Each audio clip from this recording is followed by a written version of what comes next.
up, everyone? Welcome to our NBA Top 10 Shooting Guards video, where we're going to go through our individual top 10 lists of who we feel are the best shooting guards in the NBA heading into the 2021-2022 season.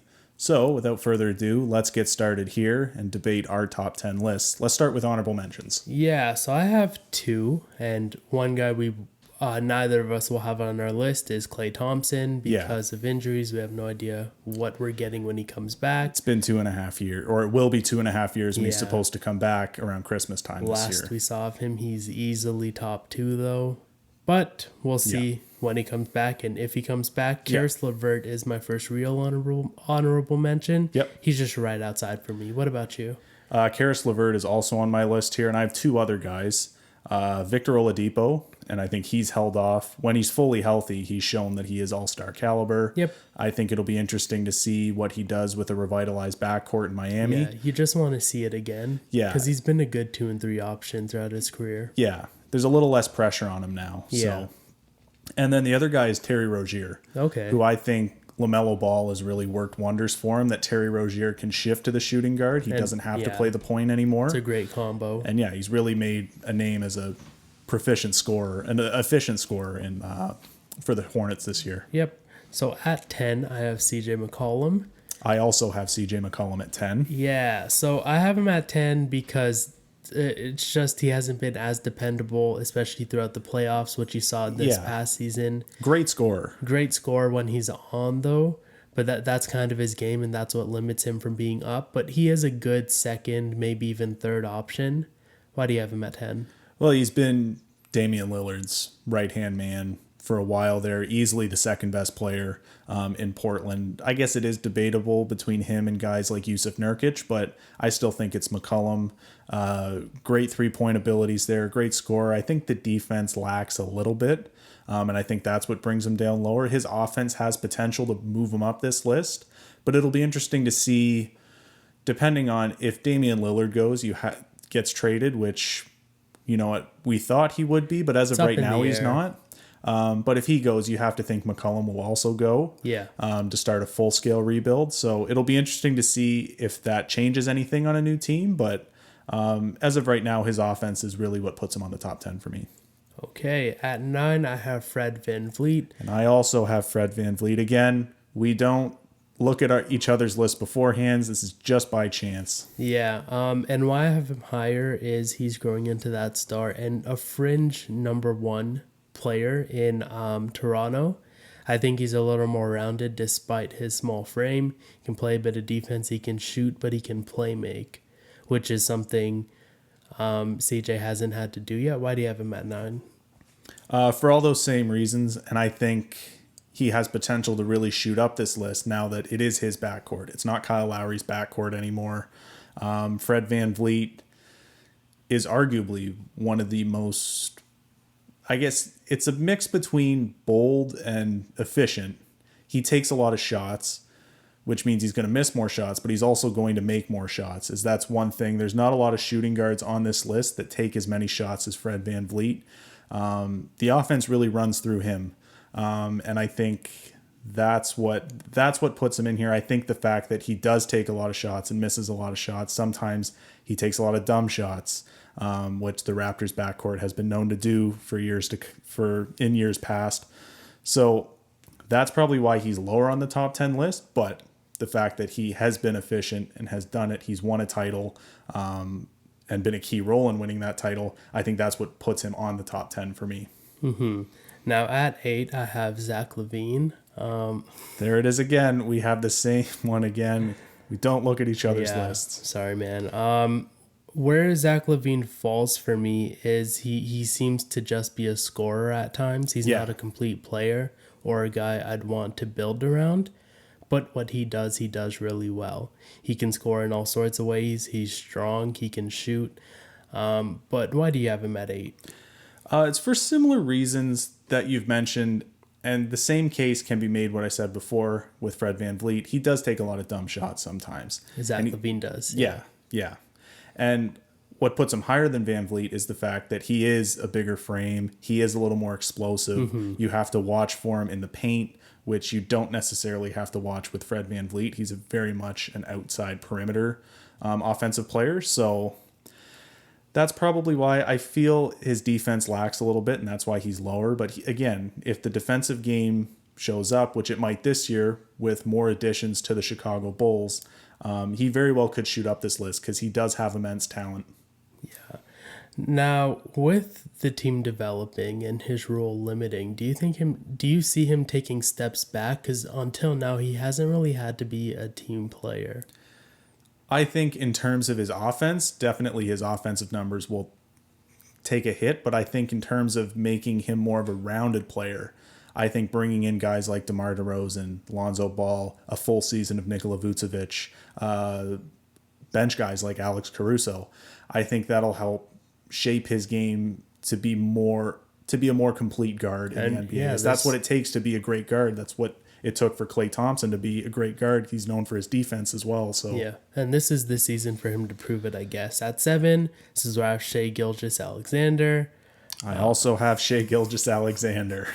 The reason why I have him at 7 is he's really proven me and a lot of others wrong in terms of him being a guy you could build around. Yeah. He's shown signs of it. Yeah. I'm not sure if he's there yet in terms of being a guy you can build a competitor around, but he's a complete player. He's good on both ends. And having Chris Paul help develop him, he's grown into that playmaker, that scorer, and a pretty solid defender. Why do you have him at 7? I'm going to piggyback off of what you said with Chris Paul really developing him into that scorer. I think Chris Paul also developed him to play like Chris Paul, because Chris Paul is one of those guys that makes everyone on the floor better. And Shai Gilgeous-Alexander, after playing 1 year with Chris Paul, has really turned into that guy himself. He's making guys like Lou Dort, like Darius Baisley, like Moses Brown, guys that you wouldn't consider to be household names. He's made them into household names in Oklahoma City. And I think he does have that kind of that X factor of when he's on the floor, everyone else is better. So that's why and that'll only prove as he matures as a player, that he'll shoot up this list, because he's a guy that already is a very efficient scorer. He's scoring over 50%. So I think he's shooting over 50%. And that's why if he continues to put up numbers like that and develop his defensive game even further, as Oklahoma City gets better with their 1 million draft picks they have in the next few years, he will certainly help make those players better, and whoever they use those draft picks to possibly trade for when they're competing again, he will shoot up this list. He has top 5 potential in terms of his position. Yeah, they've definitely done a good job building around him for now and in the future. Yeah. At 6, I have Brad Beal. Did it again. I think this is the last one, though. Yeah, there should be some differences at the top. I don't think we have the exact same list. No, I don't think so. I'd be shocked if we did. Okay, we'll see. Brad Beal, for me, is kind of like Zach LaVine and Fred, where he's a proficient scorer, fantastic scorer. I think he was second this year. Yeah, I think he was. He dropped off. He was looking to win the scoring title. What drops him is his team play and obviously some defensive laps. And you saw that Washington didn't really run until Westbrook took over that team. So giving him the shot this year, they've really tried to build around him. This is kind of a put up or shut up season for him in terms of him being that number 1 guy. If it works, great, and he could potentially skyrocket off this list. But if not, I think he may drop. Why do you have him at 7 or 6? Like you said, the put up or shut up year to lead a team, that is what's going to shoot him up this list. Because a lot of the guys that we have lower, like Alexander, Levine, Van Vliet, and McCollum, they're all younger players themselves. So it's more as they mature, we expect them to move up this list. This is it. Brad Beal's in his prime now. There really is no getting better skill-wise for Brad Beal. It's just building that leadership role. And can he actually, because the NBA is a league like no other when it comes to, can you lead a team to a title? It's a very title-driven league. And I don't think Brad Beal is that X factor to lead a team there. I think he can be a key part as maybe a number 2 guy, a very skilled number 2 guy, but a number 2 guy nonetheless on a championship team. But yeah, it's the whole point. Can he win a title? It's the same argument that can be said for Russell Westbrook. But I think Russell Westbrook was in more of a position to lead a team than Bradley Beal was, because he does it on both sides and all around. His all around game is a little more skilled, whereas Brad Beal is the better scorer. Yep. At 5, I have Jaylen Brown, who you saw what happened to Boston when they lost him these playoffs. It just didn't work as well. Like Jason Tatum pulled up, but that was kind of God mode for Jason Tatum to get that one win against Brooklyn. Yeah. But nearing the end of the season, things just kind of fell apart. So you can see how he impacts the game as an individual and as a teammate. He elevates his players like Shea does. He's good on both ends, and he can pretty much do a bit of everything. Who do you have at 5? At 5, this is where I have Paul George. Okay. And Paul George is someone that I think beforehand, with his playoff struggles and, the playoff P name that followed him around, would probably put him lower on this list because he couldn't get it done when it counted most. But this year changed everything. Mm-hmm. He was solid when Kawhi was there, and he got even better when Kawhi went down with injury, and got his team as close as they could possibly get. Like, what are you going to do against Phoenix? Yeah, exactly. It was predetermined. He got them to the conference finals, something they hadn't been able to do, couldn't get them over the hump. And don't forget, he took out Utah. Yeah, he took out the best team in the NBA that year in terms of record. Yep. He has led a team to the conference finals in the past in Indiana, but you started to see going to get that back. Yeah, and he did, and I think if he does it again, I think he can definitely shoot up this list, potentially into the top 3. But as of right now, I think this is a lot higher than I would have anticipated him being before the playoffs this year. But yeah, he certainly deserves to be a top 5. Again, very skilled on both sides, a very capable offensive NBA player. And yeah, definitely one of the stars in the league. Sounds good. At 4, I have Donovan Mitchell. I also have Donovan Mitchell at 4. Nice. I have Donovan Mitchell at 4 because you, in the playoffs especially, see performances like no other. He can really pull up. And once he came back, for the most part, until Paul George came through, there was really no stopping Utah. You would think with the options they have in Utah, Rudy Gobert, Conley, the losses really come when you lose Mitchell on that team. That team revolves around him. So as a team player, he's important, but he's so talented. Again, another guy you build around. He can score, he can play make, he elevates his teams, and he's great defensively. Why do you have him at 4? Like you said, he does everything very well, and they have individual guys on that team who do things better. Obviously, Rudy Gobert is kind of the heart of the defense on that team. Mike Conley is the heart of the playmaking on that team. You can argue that there are guys that are just pure scorers like Bogdanovich, but even Clarkson and Ingles. Off the bench. But Donovan Mitchell, like you said, does everything very well. He is the heart and soul of this team, not the defensive heart, not the offense. He is the heart and soul of this Utah Jazz team. And yeah, you saw the effect that it had in that Memphis series. They dropped that first game. No discredit to John Morant. He absolutely balled out. But you saw when he came back, even in a limited role in limited minutes, they really took over.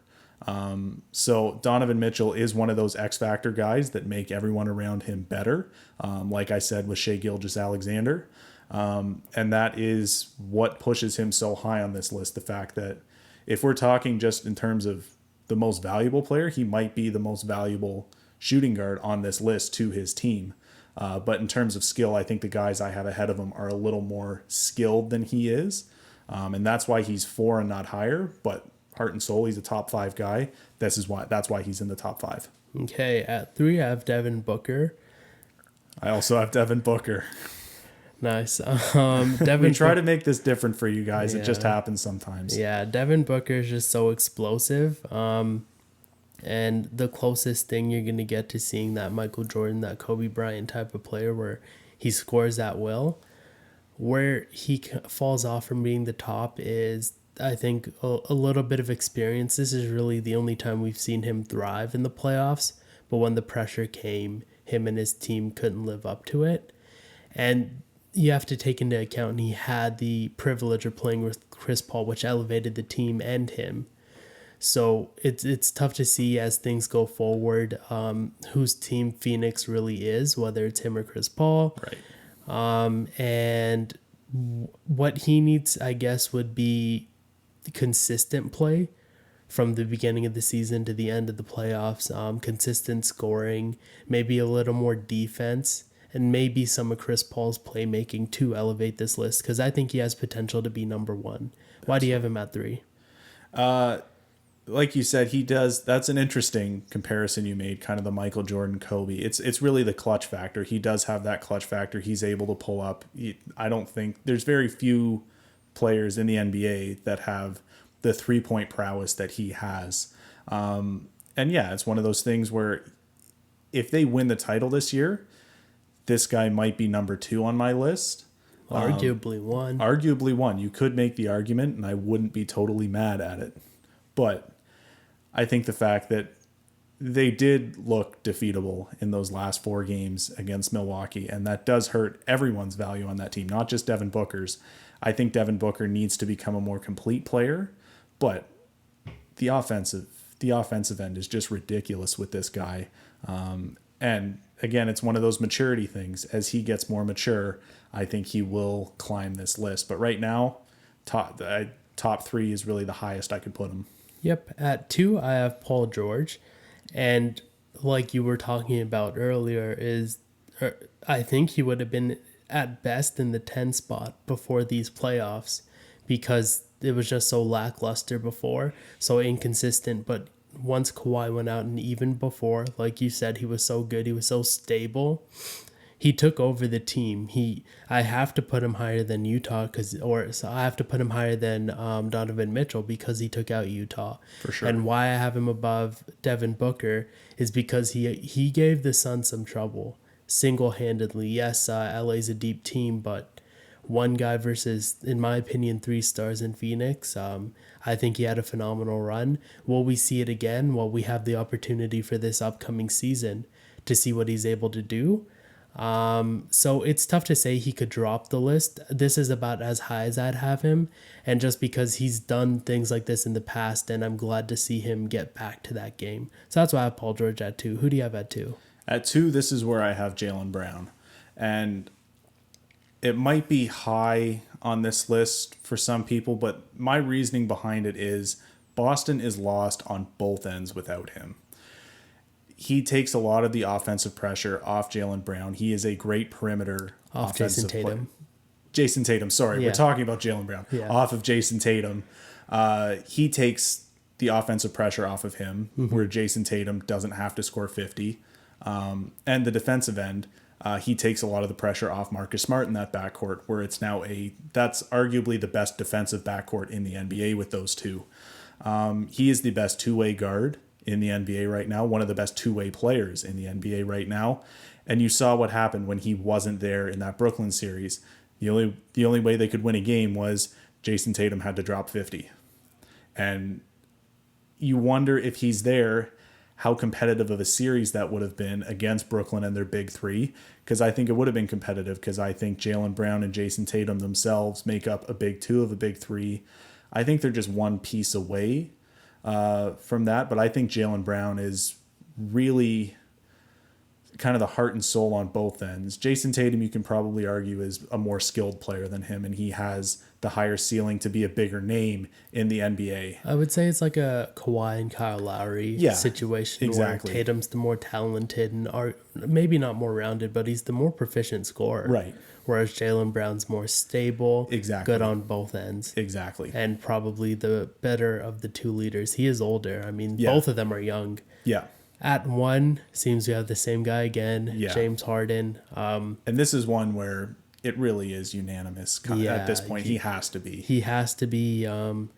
Now, whether or not he's a point guard or shooting guard, we don't really care. We're just going off of ESPN's positions. But Yeah. this guy's phenomenal at scoring. He's stepped it up defensively. He's always had defensive talent. Yeah.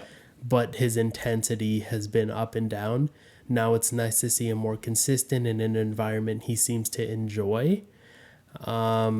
And really, when he wants to, we haven't seen anybody score like this in a long time, since maybe Michael Jordan, maybe even Wilt. Why do you have him at 1? For all of those reasons, there is no more complete offensive player, just purely offensive player in the NBA. It's a great make point. the argument that Yeah. obviously there's some defensive shortcomings, but you've seen when he's in a situation he likes, he is a capable defender. I wouldn't say he's a great defender. You could argue he's a solid defender. He can be if he wants to. I think it's the intensity, because he Yeah. does have a lot of defensive talent Yeah. and ability. It's just whether or not he wants to be that guy. The guy can create more steals, or can create steals with the best of them. Yeah. So he does have the ability. He just has to want to do it. So he has to be in the right environment, and I think Brooklyn is the right environment for him. I think he's kind of on par right now with Steph Curry in terms of the 3-point shooting ability. When he wants to shoot, he can shoot. When he wants to score, he can score. There are not a lot of scorers like him, really, in NBA history, like you've mentioned. But James Harden, again, he's a guy that I've never been a huge fan of, but I like seeing him in a role that he likes to be in, and that he can really take control of multiple aspects. It's not, when it was Houston, it was just scoring, but now he's passing more. He has to. And he's playing He has some sort of great defense. teammates. Yeah, he has to. Exactly. This is the first time where I think it's hard to root against James Harden. He's not the villain anymore, No. in my opinion. Absolutely not. So with that, that'll do it for our NBA Top 10 Shooting Guards video. Thanks for watching. If you like the video, give it a like down below. Subscribe so you don't miss any of our other uploads. Comment down below what you think of our top 10 lists and who you would include in the top 10. Let us know your thoughts in the comments, and we'll see you in the next video. Peace.